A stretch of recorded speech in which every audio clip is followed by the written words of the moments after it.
in small, medium-sized businesses, we don't see it a ton. And a lot of it relates back to history, right? So we had new tax law back in the 80s, right, when Reagan was president. And at the time, there was the tax law and where it was set up is that there was a very high corporate tax rate, and the dividend rate was much higher as well. And so there were a lot of companies where it just didn't make sense to actually be structured as a C corp because you were giving half your paycheck and half of what you earned away to Uncle Sam.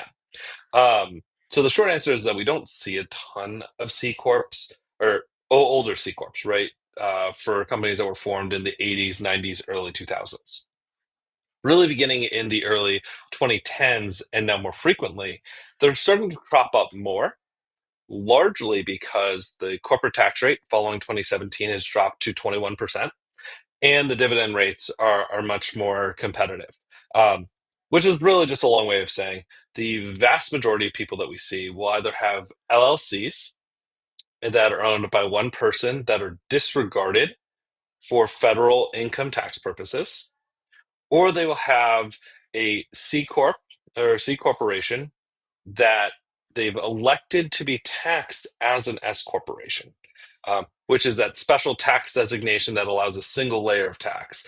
It is most frequently what we see. But spoiler alert, and I'll kind of preview this for you and all the listeners as well, is that a lot of times there are S corporations that did not follow the rules, and so they may actually be C corporations in hiding. Let's say that you are electing to be an S corp. You're thinking about an exit.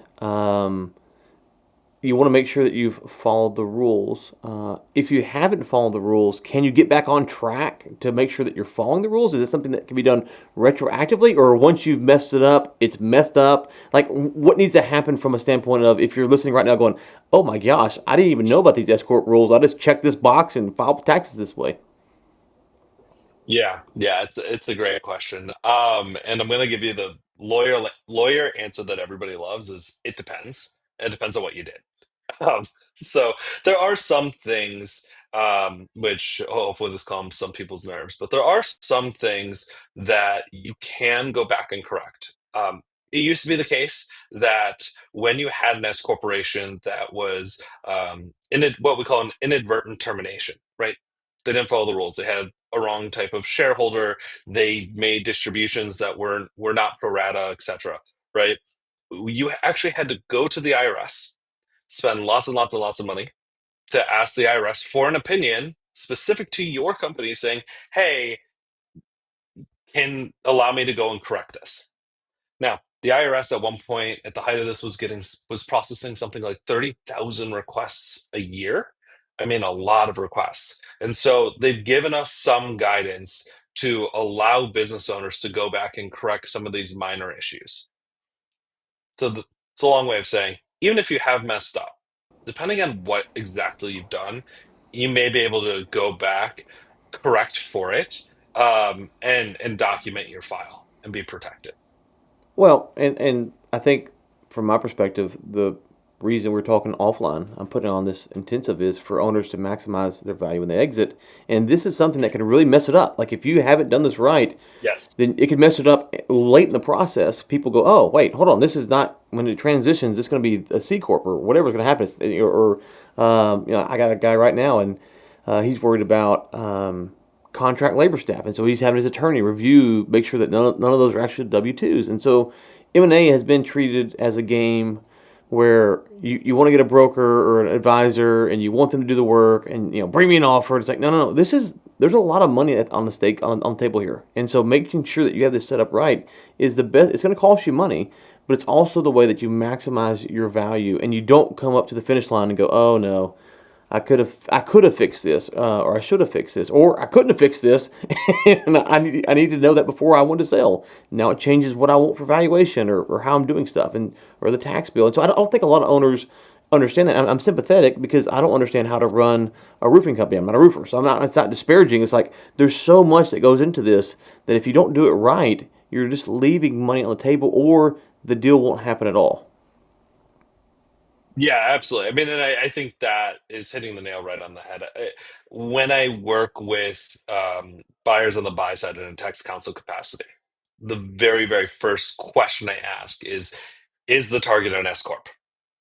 And if it is, then I have a whole set of questions that I begin working through and documents that I want to see to make sure that the seller has a valid S corporation.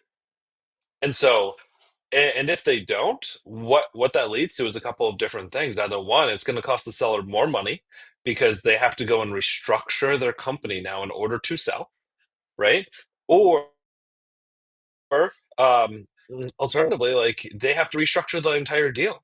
Maybe they thought they were doing a stock sale, which is very good for sellers, but now have to restructure into an asset sale because the buyer realizes, gosh, I'm not getting what I thought I was getting. So it's all to say, as corporations, if not addressed early on in preparation for sales, right? Yeah, And you don't go through and you make sure that like everything's in place, then it easily and very quickly becomes one of the things that a buyer will hone in on very early on if they're and smart, could if ultimately, there's yeah, yeah, because they don't want to, yeah, if they're smart.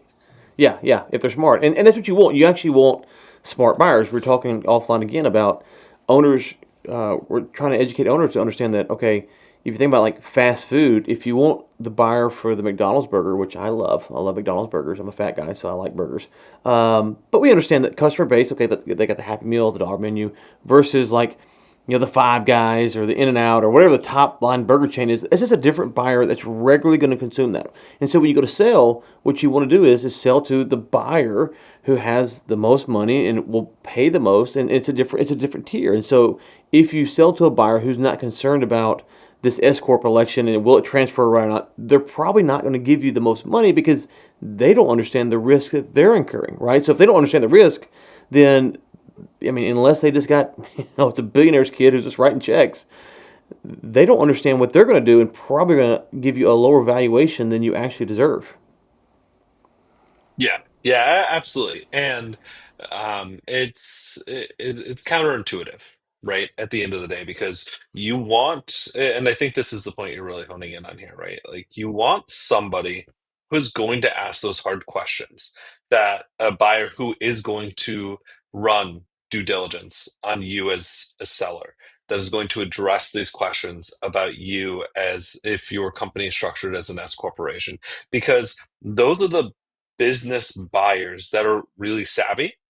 They're going to be strong owners when they take over. And most importantly, when we think about it, and this is the thing I advise sellers on whenever I'm counseling them, right? Is that selling is a very emotional process as well for a lot of business owners, right? You've built this company over 10, 15, 30 years, and you want to make sure that the legacy that you've created is going to be carried on in a fashion that matches the core philosophy of that company. A strong, intelligent seller that knows what they're doing is not only going to give you more value for your company, Mm-hmm. they're also going to make sure that they're preserving your legacy in the long run as well.